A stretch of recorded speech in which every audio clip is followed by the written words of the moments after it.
Welcome back. In our last video, we followed the incredible journey of the Israelites as they traveled through the wilderness after escaping Egypt. We saw God's miraculous provision for his people, parting the Red Sea, providing manna and water in the desert, and guiding them day and night with a pillar of cloud and fire. We also learned about Moses' reunion with his family, and the wise advice given to him by his father-in-law, Jethro. Now, as we continue the story from Exodus 19, the Israelites reach Mount Sinai, where God is about to reveal his covenant with his people and give them his commandments. Let's dive in.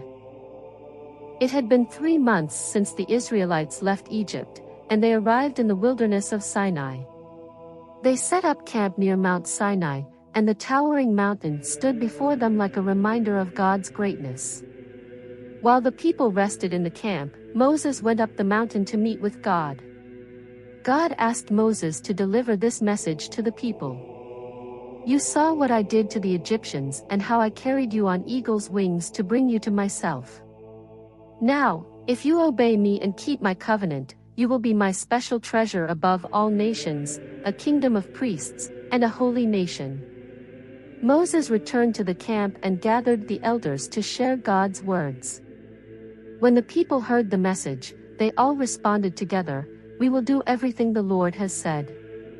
Pleased with their answer, Moses went back up the mountain to tell God their response.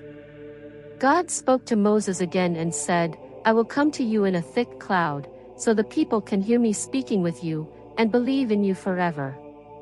He then gave Moses specific instructions to prepare the people. "Tell them to wash their clothes and get ready for the third day. On that day, I will come down on Mount Sinai in full view of the people." God also told Moses to set boundaries around the mountain.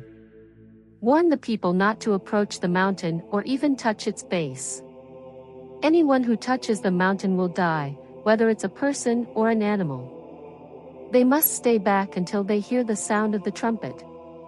Moses came down from the mountain and told the people to prepare themselves. They washed their clothes, and Moses instructed them to be ready and to remain pure for the third day. On the morning of the third day, the camp was filled with awe and fear. Thunder roared, lightning flashed, and a thick cloud covered the mountain.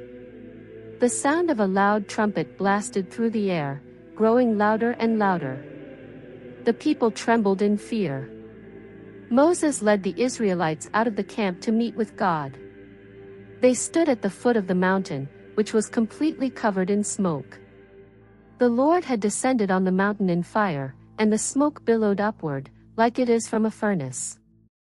The entire mountain shook violently, and the trumpet's sound grew louder. Moses spoke, and God answered him in a voice that everyone could hear. God called Moses to the top of the mountain, and he climbed up once again.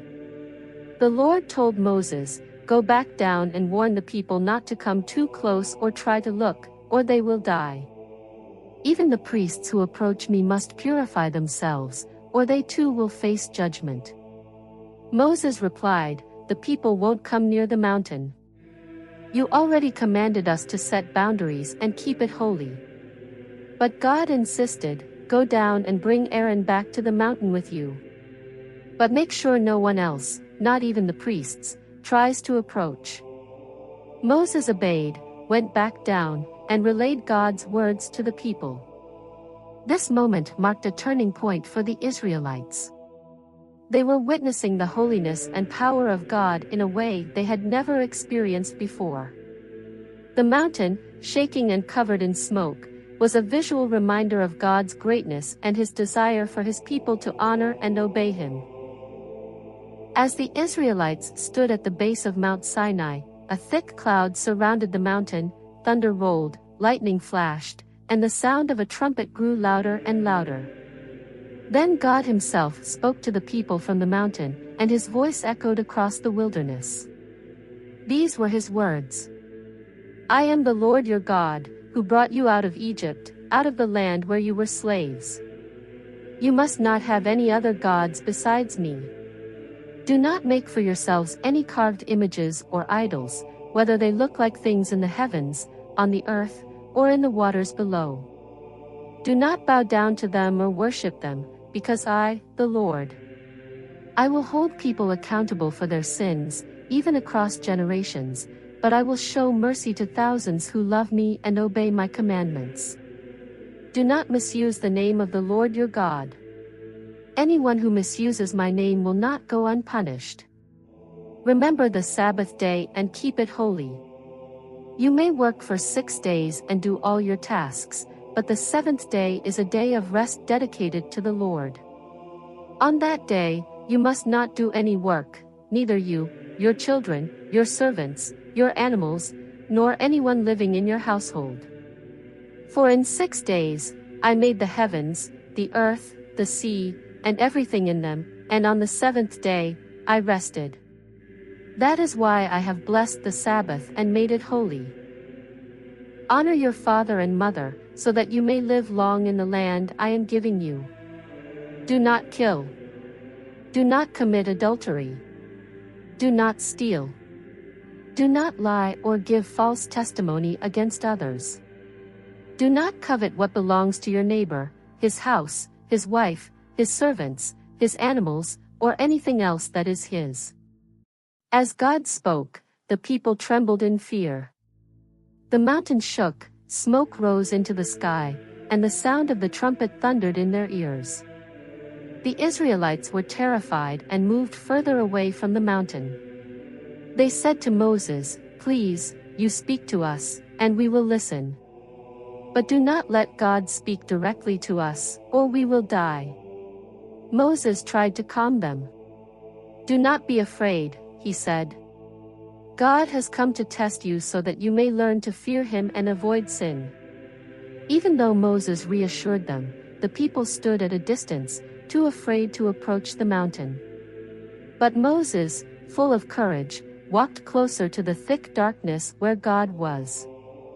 God continued to speak to Moses and said, "Tell the Israelites this: you have seen for yourselves that I have spoken to you from heaven. Do not make gods of silver or gold to worship alongside me. Instead, make an altar of earth for me.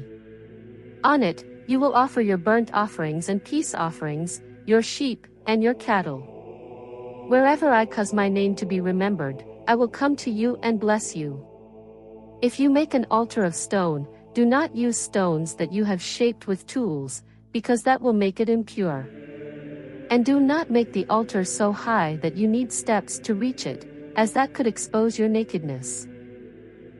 These words from God were not just rules, they were a covenant, a way for the Israelites to live in harmony with God and each other. The people were awestruck by the holiness of God and the majesty of his presence. Moses faithfully carried God's instructions to them, guiding them to understand what it meant to be his chosen people. This was a defining moment for Israel, a time when they received the foundation of their relationship with God, built on obedience, reverence, and trust. After God gave the 10 Commandments to the Israelites, he continued to guide Moses on how the people should live and handle various situations. These were practical rules to maintain justice, fairness, and compassion among the Israelites. God told Moses to explain to the people that if someone bought a Hebrew servant, the servant would work for 6 years, but must be set free in the 7th year without paying anything. If the servant came alone, he would leave alone. However, if he was married when he started, his wife would leave with him. If his master gave him a wife and they had children, only the servant would leave after 6 years, while the wife and children would stay with the master. If the servant declared, "I love my master, my wife, and my children, and I do not want to go free," then his master would bring him to the judges. The master would also take the servant to a doorpost, and pierce his ear with an awl as a symbol that he would serve his master for life. If a man sold his daughter as a servant, she would not be released in the same way as male servants. If her master was not pleased with her and chose not to marry her, he had to allow her to be redeemed. He could not sell her to foreigners.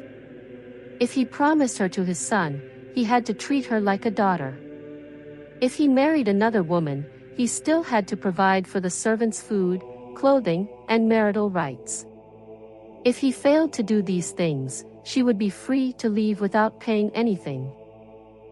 God made it clear that anyone who killed another person intentionally must be put to death. However, if the death happened accidentally, God would provide a place of refuge for the person to flee to. But if someone planned to kill another person on purpose, they were to be taken away from God's altar and put to death. Anyone who hit their father or mother, kidnapped someone, or cursed their parents would also face death. If two people fought and one injured the other but they didn't die, the person who caused the injury must pay for the victim's lost time and medical expenses. If a man beat his servant or maid and they died as a result, the master would be punished. However, if the servant recovered after a day or two, the master would not be punished, as the servant was considered his property. If two men fought and caused a pregnant woman to give birth prematurely, but the baby and mother were unharmed, the man responsible would pay a fine, determined by the woman's husband and the judges. But if there was serious injury, the punishment would be similar to what they had lost. If a man injured the eye of his servant or maid, causing them to lose sight, the servant would be set free as compensation. Similarly, if he knocked out the servant's tooth, they would also be set free. If an ox killed someone, the ox must be stoned, and its meat was not to be eaten. The owner of the ox would not be punished, unless the ox had a history of being aggressive, and the owner failed to keep it under control. In that case, the owner could also face the death penalty. However, if a ransom was set for the owner's life, he could pay it instead. The same rules applied whether the ox killed a man or a woman. If an ox injured another person's servant, the owner of the ox had to pay the servant's master 30 pieces of silver, and the ox was to be stoned. If someone dug a pit and didn't cover it, and another person's animal fell in and died, the person who dug the pit had to pay for the animal. They could keep the dead animal. If one person's ox injured another person's ox, killing it, they would sell the live ox and split the money, along with the meat of the dead ox. However, if the owner knew the ox was dangerous and didn't restrain it, they had to replace the dead ox and keep the dead one for themselves. These rules were designed to establish justice, fairness, and accountability among the Israelites. They also showed God's concern for the well-being of everyone, including servants, women, and even animals. These laws were meant to create a community where people respected each other, took responsibility for their actions, and treated others with dignity. After delivering the Israelites from Egypt, God continued giving Moses specific instructions for how the people should live together in fairness and compassion. These rules were practical and designed to maintain harmony within the community while reflecting God's justice and care. God made it clear that stealing was wrong, but if someone did steal, they had to make things right. If a man stole an ox or a sheep, killed it, or sold it, he had to repay 5 oxen for each ox or 4 sheep for each sheep.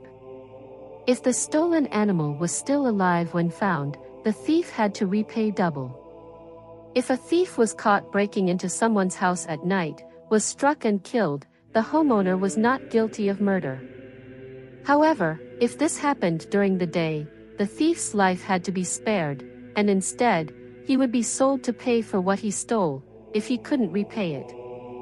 If someone caused damage to another person's property, they had to take responsibility.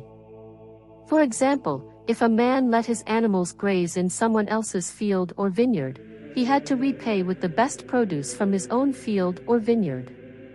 If a fire started and spread, destroying someone's crops, the person who started the fire had to pay for the damage. If someone entrusted their neighbor with money or belongings, and it was stolen, the thief had to pay back double if caught. If the thief wasn't found, the person guarding the property would be brought before the judges to determine if they were innocent. If a man asked his neighbor to care for his animals, and the animals died or were injured when no one was around, the neighbor had to take an oath before God to prove their innocence. If the animal was stolen, the neighbor had to repay the owner.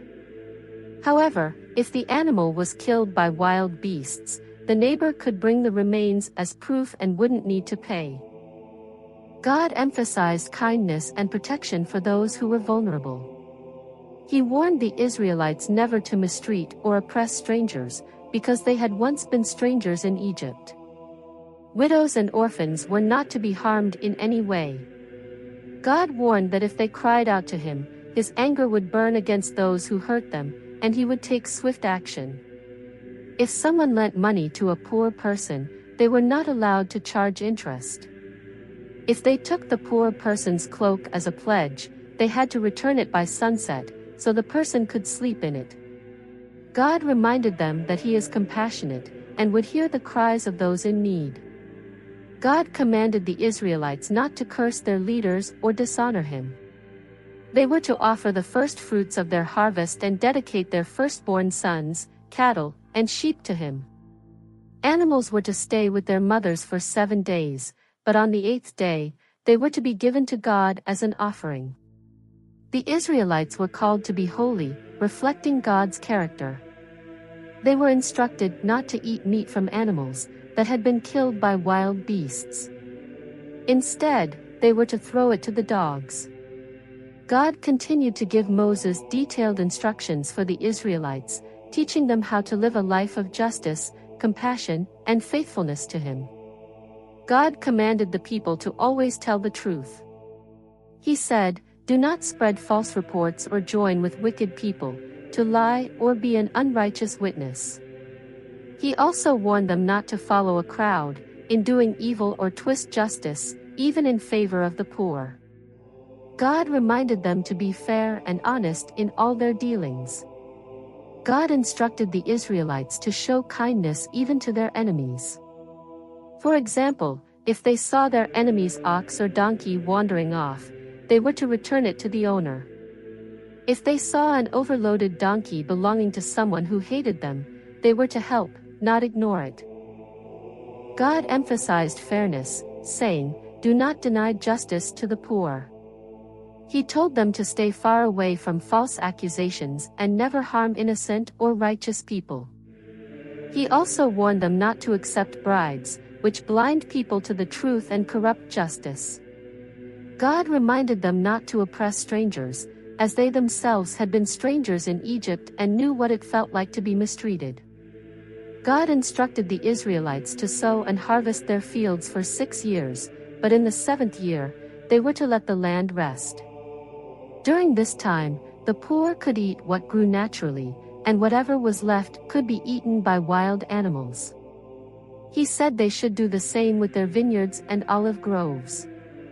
He also reminded them to rest on the 7th day so that their workers, animals, and even strangers living among them could be refreshed. God commanded the Israelites to celebrate 3 festivals each year in his honor.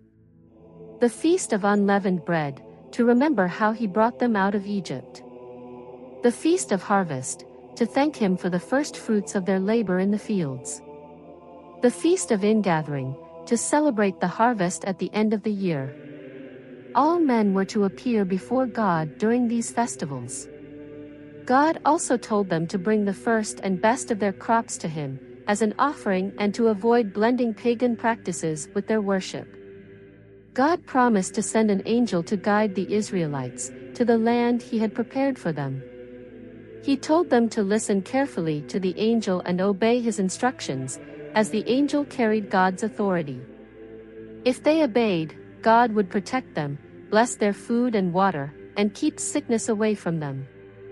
He also promised that no one in their land would be barren or lose their children, and their lives would be long and fulfilling. God reassured the Israelites that he would drive out the nations occupying the promised land, including the Amorites, Hittites, Perizzites, Canaanites, Hivites, and Jebusites. He would send fear ahead of them and even use hornets to drive their enemies away. However, he would do this gradually to ensure the land wouldn't become desolate or overrun with wild animals. Little by little, the Israelites would grow in number and take possession of the land. God set the boundaries of their territory, from the Red Sea to the Mediterranean Sea, and from the desert to the Euphrates River. He instructed them to completely remove the inhabitants and their false gods, warning that if they allowed these people to remain, their influence would lead the Israelites into sin. After giving the Israelites his laws and commandments, God called Moses to come closer to him on Mount Sinai. He told Moses to bring Aaron, Nadab, Abihu, and 70 of the elders of Israel. These leaders were to worship God from a distance, but only Moses was allowed to come closer. The rest of the people were not permitted to go up the mountain. Moses returned to the people and shared with them all the words and instructions God had given. With one voice, the people agreed, saying, "We will do everything the Lord has commanded." To seal this agreement, Moses wrote down all of God's instructions. The next morning, he built an altar at the base of the mountain and set up 12 pillars, each representing one of the 12 tribes of Israel. Young men were chosen to offer burnt offerings and peace offerings of oxen to the Lord. Moses collected the blood from the sacrifices. Half of it he sprinkled on the altar, symbolizing the people's commitment to God. Then he took the book of the covenant, which contained all the laws and promises of God, and read it aloud to the people. Again, they affirmed their obedience, saying, "We will do everything the Lord has said." To finalize the covenant, Moses sprinkled the remaining blood on the people and declared, "This is the blood of the covenant that the Lord has made with you according to all these words." After this, Moses, Aaron, Nadab, Abihu, and the 70 elders of Israel went up the mountain. There, they experienced an extraordinary moment. They saw the God of Israel. Under his feet, it looked like a beautiful pavement of sapphire, as clear as the sky itself. Although they were in the presence of God, he did not harm them. Instead, they were allowed to eat and drink, sharing a meal in the presence of his glory. Then the Lord instructed Moses to come up further into the mountain to receive the stone tablets on which God himself had written the laws and commandments. These tablets would serve as a guide for the Israelites. Moses rose early, taking his assistant Joshua with him. Before going further, Moses told the elders, "Wait here until we return. Aaron and Hur are with you. If any disputes arise, you can take the people to them." Moses climbed higher, and a cloud covered the mountain. For 6 days, the glory of the Lord settled on Mount Sinai, and on the 7th day, God called Moses from within the cloud. To the Israelites watching from below, the glory of the Lord on the mountaintop appeared like a blazing fire. Moses entered the cloud and climbed to the top of the mountain, where he stayed for 40 days and 40 nights, in the presence of God. During this time, God would give Moses the stone tablets and further instructions for leading his people. The story of Exodus 19-24 teaches us about the sacred covenant between God and his people. It reminds us of God's holiness, his desire for obedience, and his call for his people to live as a holy nation. God revealed his mighty presence on Mount Sinai, demonstrating his power and authority through thunder, lightning, fire, and a thick cloud. This teaches us to approach him with reverence and humility. The 10 Commandments, given during this time, form a foundation for moral living, highlighting the importance of worshiping God alone, honoring others, and living righteously. The covenant ceremony illustrates the seriousness of commitment to God, emphasizing that obedience brings blessings and a closer relationship with him.